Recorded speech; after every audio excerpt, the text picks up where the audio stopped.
क्या कभी सोचा है कि किसी ब्रांड की पूरी कहानी सिर्फ उसके लोगो और बैनर से कैसे पता चल सकती है?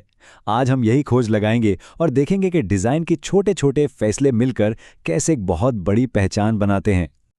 तो हमारे सामने ये दो तस्वीरें हैं, एक लोगो और एक बैनर। कुछ भी और जाने बगैर ये हमें क्या बता रही हैं? ये ब्रांड आखिर क्या तासुर देना चाहता है? चलें मिलकर इस बसरी पहेली को हल करते हैं। सबसे पहले हम इसकी सबसे अहम चीज़ यानी उसके लोगो पर पूरी तवज्जो मरकूज करेंगे, क्योंकि असल में ब्रांड की कहानी की बुनियाद यहीं से शुरू होती है। देखें, किसी भी बड़ी तस्वीर को समझने के लिए ना पहले उसके छोटे छोटे हिस्सों को देखना पड़ता है। तो आइए सिर्फ इस निशान को अलग करके देखते हैं कि इसके अंदर क्या कुछ छुपा है। जरा इन रंगों पर गौर करें, ये ऐसे ही नहीं चुन लिए गए। गोल्डन रंग फौरन एक विकार और क्वालिटी का एहसास दिलाता है, जैसे ये कोई प्रीमियम चीज हो। चांदी का रंग इसमें जिद्दत यानी मॉडर्न टच डालता है, और काला रंग पस मंजर में रहकर उसे एक ताकत और संजीदगी देता है। ये तीनों रंग मिलकर एक बहुत ही पुरएतिमाद पैगाम दे रहे हैं। और लोगों के बिल्कुल बीच में हैं उकाब या बाज जैसे दो शिकारी परिंदे, और ये परिंदे ताकत, आज़ादी और तेज निगाही की अलामत माने जाते हैं। ये इंतखाब बताता है कि ये ब्रांड अपने काम में महारत रखता है और पुरएतमाद है। और एक और दिलचस्प बात, अगर आप गौर से देखें तो ये परिंदे मिलकर 77 का हिंसा बना रहे हैं। अब ये 77 क्या है? क्या ये कोई लकी नंबर है, किसी खास साल का हवाला, या इसका कोई और मतलब है? ये एक छोटी सी पहेली है जो तजस्सुस पैदा करती है। अच्छा, तो अभी तक हमने सिर्फ तस्वीर की बात की है। अब जरा इन अल्फाज को देखते हैं जो इस तस्वीर को एक नाम और एक मकसद दे रहे हैं। यहां हम देखते हैं कि वही लोगो अब एक नाम, एक टैगलाइन और कुछ हिदायत के साथ नजर आ रहा है। अब ये सिर्फ एक निशान नहीं रहा, बल्कि एक मुकम्मल ब्रांड बैनर बन गया है। तो ब्रांड का नाम है हाफिज अश-शारिब। ये बहुत दिलचस्प है क्योंकि इतने ताकतवर लोगों के साथ एक ज़ाती नाम जुड़ा है। ये हमें बताता है कि इस ब्रांड के पीछे कोई हकीकी शख्स है, जिससे ये ज़्यादा दोस्ताना और काबिल रसाई महसूस होता है। यहाँ फॉन्ट्स का इस्तेमाल भी बड़ा कमाल का है। पेट्स एंड एनिमल्स के लिए एक खूबसूरत रिवायती फॉन्ट है जो भरोसे और विरसे का एहसास दिलाता है, जबकि हाफिज अश-शारिब एक मजबूत जदीद फॉन्ट में लिखा है जो डिजिटल दुनिया की ताकत को जाहिर करता है। तो ये पुराने और नए का एक ज़बरदस्त मिक्सचर है जो शायद हर किस्म के लोगों को अपनी तरफ मुतवज्जे करने की एक कोशिश है। ठीक है, तो ब्रांड ने अपनी एक मजबूत पहचान बना ली। अब ये देखने वालों से बराह रास्त बात करता है। आइए देखते हैं कि ये उनसे क्या करने को कहता है। लाइक, शेयर, सब्सक्राइब, ये सिर्फ अल्फाज नहीं है, ये एक वाज़ेह प्लान है। ये ब्रांड सिर्फ अपना मवाद दिखाना नहीं चाहता, बल्कि एक फ़ाल कम्युनिटी बनाना चाहता है जिसमें लोग इससे जुड़ें। और ये कम्युनिटी कहाँ बन रही है? फेसबुक और टिकटॉक पर। यह भी एक बहुत होशियाराना फैसला है।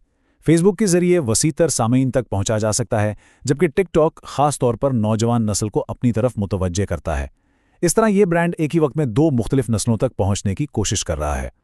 तो हमने रंगों, अलामतों, नाम और प्लेटफॉर्म्स को अलग अलग देखा है। अब इन सबको जोड़कर देखते हैं कि ये ब्रांड मजमूई तौर पर क्या कहानी सुना रहा है।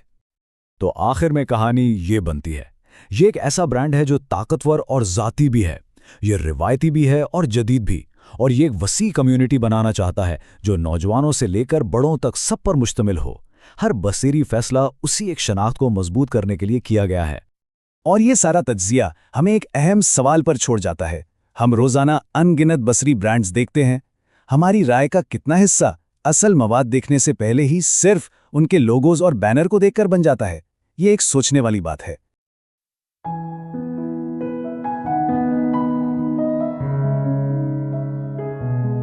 चलिए आज आपको कराची की एक ऐसी जगह लेकर चलते हैं जहां हर इतवार जिंदगी मचलती है।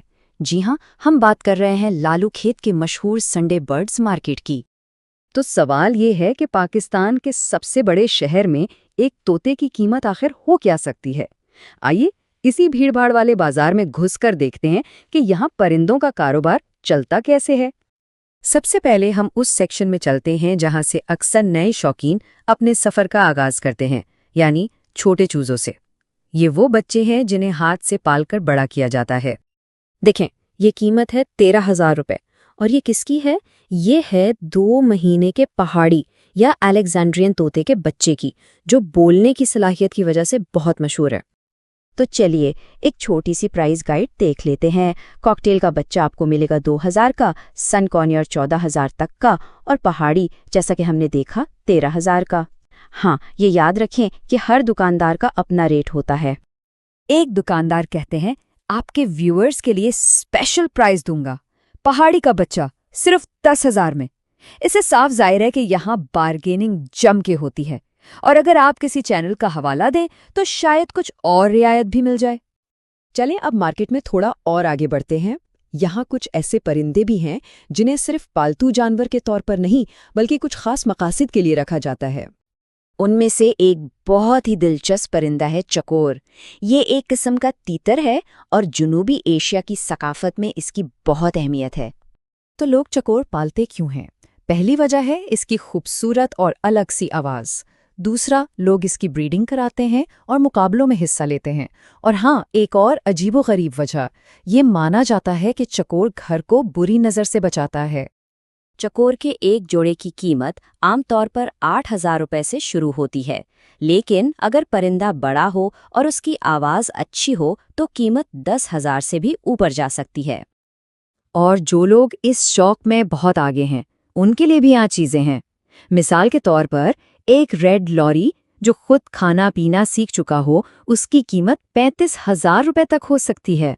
वाकई ये हाई एंड खरीदारों के लिए भी एक मार्केट है। अब आते हैं इस मार्केट के एक और ज्यादा संजीदा बिजनेस की तरफ, यानी कि ब्रीडिंग के लिए पहले से तैयार जोड़े खरीदना। ब्रीडिंग के बिजनेस में आने का खर्चा बहुत मुख्तलिफ है।